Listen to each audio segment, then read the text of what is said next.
Segment 4, the politics. Once again from your prepared remarks for later today, quote, "We can win these fights.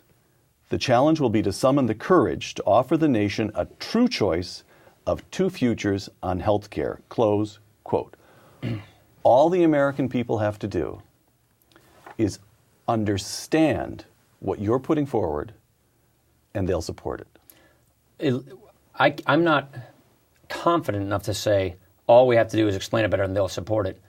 But I'm comfortable enough to say, let's give them the choice. Look, here's the way I see it. We need to kick this thing upstairs to the American people. No 12-member super committee is going to solve all the country's problems by Thanksgiving, nor should they. This is one of the most precarious moments in our country because of the debt crisis we have, because of the fact that these programs are quickly becoming unstable and they're giving us an explosion of debt.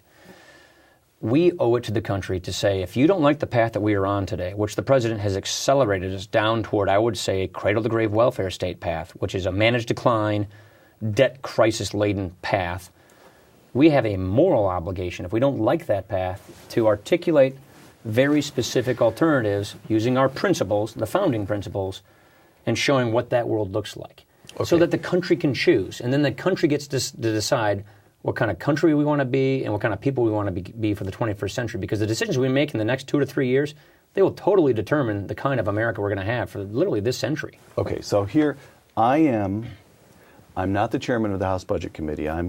Maybe I'm a member of your committee, a junior member of your committee, or I'm a political consultant thinking about running a senatorial campaign in Pennsylvania or Ohio, or I'm advising a presidential candidate. And what I need to decide is, what I need to figure out is Ryan right in the middle? Is he describing and articulating what we can actually act upon? Or is he, and God bless him for this if this is the case, or is he way out there on the edge? Right. And from my point of view, he's a probe, he's a test. We'll see how the political, all right, so here, let me give you a couple of data points. Asked this past May to name the Democrats' top 3 issues in 2012, former Speaker, that former just makes it all tenable, doesn't it? Former Speaker Nancy Pelosi replied, and I quote, "Medicare, Medicare, and Medicare," close quote. Yuval Levin, in this article in the Weekly Standard, the current issue of the Weekly Standard, writes, and again I quote, "Congressional Democrats and President Obama have vilified Ryan's proposed reform. The more I read this stuff, the more you grin, so we'll get to your answer in a second. An assault on seniors and seem intent on making the prospect of such an assault a centerpiece of their 2012 campaign strategy," close quote. And, last point, not a single Republican presidential candidate has endorsed your path to prosperity. Huntsman's endorsed it. Perry has said very, very encouraging things about it. Well, I didn't mean to cut you off there. Encouraging things. Okay, no. So, John Huntsman. Okay, we'll carve out a little special. We'll put up our little John Huntsman statue here. Michelle Bachmann, who is out there for you'd think that she'd be the first to, and she has been very careful to keep some distance between her colleague Paul Ryan and his Medicare proposals. Look, so where are you? Are you the cutting edge? I look forward to this debate. We have to have this debate. Our job, as we see it, is to get this debate going, is to get the country talking about the big issues that will determine the future of this country. And when you say our, you're talking about yourself and Eric Cantor and the Speaker? Those of us in the House. Those of us, Republicans control one thing, the House of Representatives. Got it, okay. And so that's what I mean when I say that. All right. Look, either we give the country a choice of two futures or we just go down the path we are on. I feel we have a moral obligation. Whether this is going to work politically or not, it doesn't really matter. All I want to know is that I can look myself in the face in the mirror, look my kids in the eyes, and know that I did everything I can to stop this country from going off a cliff. And more importantly, what I learned is this Medicare stuff doesn't work. So here's the key point. This is the last vestige of an intellectually bankrupt party or of a party that is more interested in clouding the issues and diffusing and disguising really what it is they're trying to do or where they're taking the country. So all we have to do is do a better job of getting the facts and the truth out about what it is. What this demagoguery and this Medicare is basically attempted to do, it's sort of shoot the messenger, win the debate by default, sort of nullify the notion that there's an actual alternative path for the country. And so what we'll see in this kind of a debate is an attempt to sort of, demagogue, distort, or deny through strawman arguments that there's actually a coherent alternative to the path that they have placed us upon. And I, for one, believe Americans are hungry for that. I think they want to see that kind of leadership, and they want to know that if we reapply these founding principles, which gave us the American idea in the first place, we can get this country back on track. Most Americans believe the country's way off on the wrong track. And so I, for one, look, the district I represent went for Dukakis, Clinton, Gore, and Obama. So, and I've been running on these ideas for years. So it's not as if a person cannot survive politically by putting these things out there. I've been surviving on it. Marco Rubio just got elected in from Florida, right. Endorsing the roadmap, which was the precursor to all of this. Right. He put both arms around it. So people want to be talked to like adults, not like children. And when they are, I think they respond. And what we've learned in these last two congressional elections, these two special elections in Nevada and New York, is that if we had the courage of our convictions, if we defend our ideas, we will win the debate. All right. So whatever the politics, Paul Ryan will not be cowed.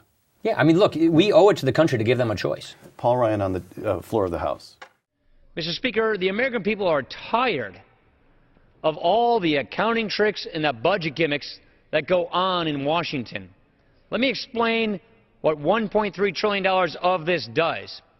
It says that imagine that we're at war for 10 years in Afghanistan and Iraq at surge levels.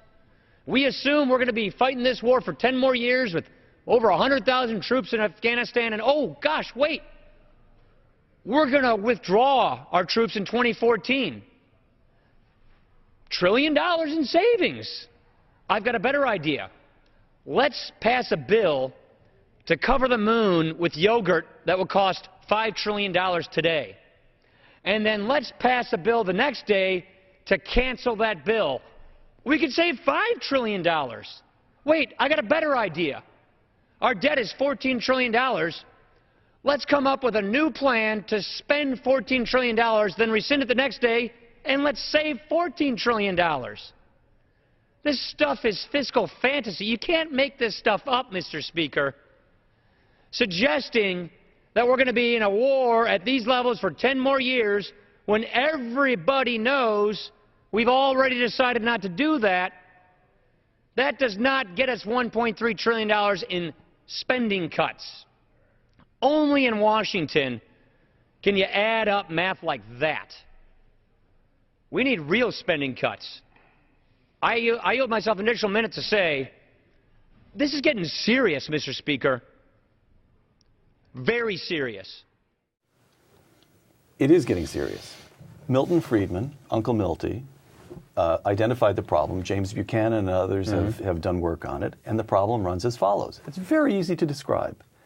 The benefits of federal spending accrue to specific groups who therefore have an incentive to organize politically and agitate for more and more and more spending. Whereas the costs of federal spending are diffused across the whole population, so nobody has a counterbalancing incentive to organize against more federal spending.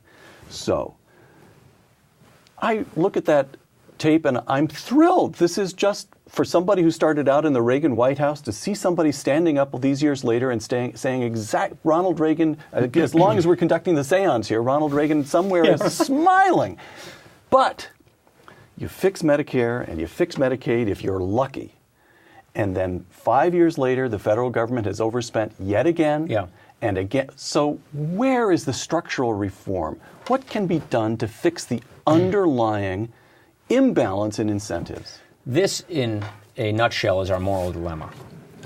This is pretty much it. A lot of people have written about this. Buchanan, Mansur Olson wrote about this. And a lot of people have written about this from different perspectives. That's it right there. And so we're reaching this tipping point in this country where we'll have more takers than makers, where we'll have a majority of citizens more net dependent upon the government for their livelihoods, and then therefore vote for those benefits. And the makers in society are a shrinking pool, and you have a very ugly situation on your hands. You have a stagnant economy, you have a divisive society, you have a cultural decline, you have sort of a European austerity situation on your hands. We turn into Greece. We turn into Greece. And don't think that this can't happen here. It can. Each generation has an obligation to prevent that from happening if we want to stay true to our founding. And so we're going in that direction. So structure, what do? This is why we advocate for individual-based ideas, for free market economics, for economic freedom, for free market democracy. And that's why you had to deal with this healthcare issue the way we're talking about it. That's why we believe in fundamental tax reform. That's why we believe in devolving power back to the states. That's why we believe in fixing this federal budget process to prevent the largesse from continuing on and from putting an inherent incentive and bias in our system, like those kinds of budget gimmicks, which make it easy to tax and spend more money and borrow. So your hope is generational. Yeah. For 7 decades, Americans have been taught to rely on the federal government, first for old age pensions, then for health, now for food stamps, on and on.